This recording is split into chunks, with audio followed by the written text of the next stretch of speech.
அனைவருக்கும் வணக்கம். Welcome back to Prema's fashion.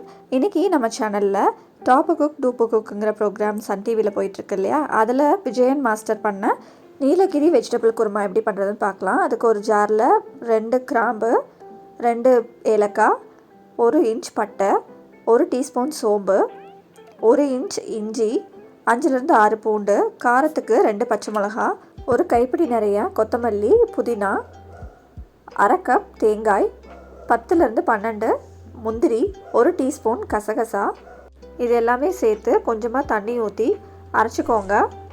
இப்போ ஒரு பேனில் 1 டேபிள் ஸ்பூன் தேங்காய் எண்ணெய் ஊற்றிக்கோங்க. 1 டீஸ்பூன் சோம்பு போட்டுக்கோங்க. சோம்பு நல்லா பொரிஞ்சு வந்ததும் ஒரு கொத்து கருவேப்பிலை ஆட் பண்ணிக்கோங்க. இது கூடயே நீல வாக்கில் கட் பண்ணி வச்சுருக்கிற ஒரே ஒரு பெரிய வெங்காயம் மட்டும் ஆட் பண்ணிக்கிறேன். இந்த பெரிய வெங்காயம் நல்லா கண்ணாடி பதம் வர வரைக்கும் வணக்கி எடுத்துக்கோங்க. இந்த குருமாவில் நீங்கள் என்ன காய் வேணால் ஆட் பண்ணிக்கலாங்க. நான் இன்றைக்கி நறுக்கி வச்சுருக்கிற கேரட், பீன்ஸ், ஒரே ஒரு உருளைக்கிழங்கு, கொஞ்சமாக காலிஃப்ளவர், பச்சை பட்டாணி இது எல்லாமே ஆட் பண்ணிக்கிறேன். இப்போது பச்சை பட்டாணி சீசன் இல்லாதங்காட்டி வர பட்டாணியை நைட்டே ஊற வச்சுட்டு குக்கரில் போட்டு 5 விசில் விட்டு வேக வச்சுக்கோங்க. இப்போ இந்த காய் எல்லாமே நம்ம தண்ணி ஊற்றி நல்லா வேக வச்சுக்கலாம். 10 நிமிஷம் வரைக்கும் இந்த காய் வெந்தால் போதுங்க. அப்போ தான் குருமாவில் காய் கொஞ்சம் க்ரன்ச்சியாக இருக்கும்.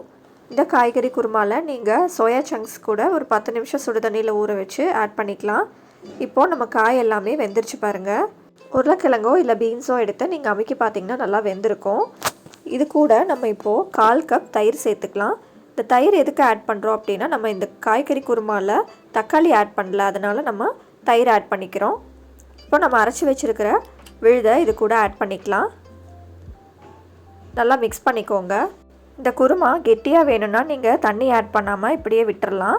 ஒரே ஒரு கொதி வந்ததும் அடுப்பை ஆஃப் பண்ணிக்கோங்க. இல்லைனா கொஞ்சமாக தண்ணி ஆட் பண்ணி டைல்யூட் பண்ணிக்கோங்க.